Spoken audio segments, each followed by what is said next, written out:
Clark Dermott was a name buried in dust. No job, no address, no trace, until 5 bodies arranged in ritualistic horror were found in an old barn tied directly to him. What began as a foul stench in the woods of Black Hollow spiraled into the darkest case law enforcement had ever seen, complete with jars of human remains, surveillance of unsuspecting victims, and a killer who claimed, "You don't find me, I find you." This isn't just another murder mystery. This is a 20-year nightmare hiding in plain sight. Black Hollow was the kind of place people passed through without remembering. One gas station, a post office, and miles of woods stretching in every direction. In October, the town started smelling strange. It was faint at first, like something rotting far away. Locals thought maybe a deer had died out in the trees. By November, the air near the old Miller barn was thick with it. Kids dared each other to get close, but none ever went inside. The barn had stood empty for years, weather-beaten and sealed with chains. It had once belonged to a reclusive farmer who vanished without a trace in the early 2000s. Since then, it was just a landmark no one visited. That changed when a retired factory worker walked his dog along a hunting trail and noticed flies swarming the entrance. He got close enough to catch a breath of the odor and called the sheriff immediately. When deputies arrived and forced the door open, what they saw froze them in place. The barn floor was layered with dried blood and straw.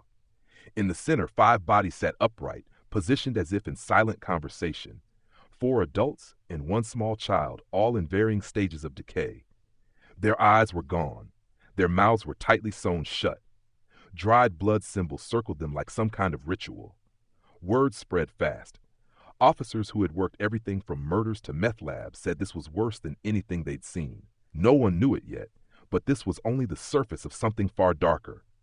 The investigation took a chilling turn when a deputy searching the barn's shadowy corners uncovered a large metal box hidden under a pile of old hay. It was covered in rust, sealed tight with 3 heavy padlocks. At first, they thought it might hold tools or perhaps something connected to the original barn owner. When they finally pried it open, what they found inside was far more disturbing. Stacked tightly within were hundreds of photographs, each carefully labeled and preserved in plastic sleeves. The photos were unsettling, candid shots of people in parks, on sidewalks, in their homes through windows. Some looked unaware, caught mid-laugh or on a phone call. Others appeared frightened, staring directly at the camera as if they'd seen whoever was watching them. Each image had a number, a date, and sometimes a location scrawled on the back in small, neat handwriting. Most disturbing were the ones marked with a red X. 37 of them. Cross-referencing with missing persons reports revealed a horrifying pattern. Many of the red X victims had disappeared without a trace over the last 2 decades. Some had never even been reported missing, their lives quietly erased. This wasn't the work of someone who killed on impulse. It was organized, planned, tracked. The metal box wasn't just evidence, it was a timeline of a predator's obsession. What unnerved the investigators most was the final photo in the box. It had been taken just 2 weeks earlier, and the person in the photo hadn't been reported missing. Not yet. When the partial fingerprint on one of the photographs returned a match, investigators hoped they were close to identifying the person behind the horror. The name that came back was Clark Dermott, but what followed was a trail that made no sense. According to official records, Clark barely existed. No birth certificate, no credit history, no known relatives. Only one entry stood out, a psychiatric evaluation from 1999 in a closed-down mental facility in rural Arkansas. The file described Clark as a white male in his early 20s, admitted for exhibiting paranoid behavior and delusions about being followed by shadows. He was held for observation and released within 6 months after being deemed stable and nonviolent. After that, nothing. No employment, no address, no sightings. It was as if he had vanished completely. But investigators noticed something odd when they compared the photo from the 1999 file with newer surveillance footage uncovered during their search. In a blurry 2007 highway camera still, a man resembling Clark was seen driving a stolen car linked to a different identity. He was thinner, aged, but something was off. When facial recognition was run, the system flagged it, but with only a 60% match. It was likely the same person, but altered somehow. That raised a disturbing possibility. Either Clark had changed his appearance, or someone else had assumed his identity. Investigators realized they weren't dealing with someone who simply disappeared. They were chasing a man who had learned how to erase himself and possibly become someone else entirely. The search expanded beyond the barn, pushing deeper into the surrounding land. Using aerial drones to scan for disturbances in the soil, investigators found an unusual square depression beneath an overgrown section of an old apple orchard half a mile from the crime scene. At first, they thought it was just a collapsed root cellar, but after careful digging, they uncovered a rusted hatch embedded in concrete. It wasn't a cellar. It was an entrance. Beneath the hatch, a steep staircase descended into a dark, man-made chamber. What they found underground shifted the case from horrifying to almost unimaginable.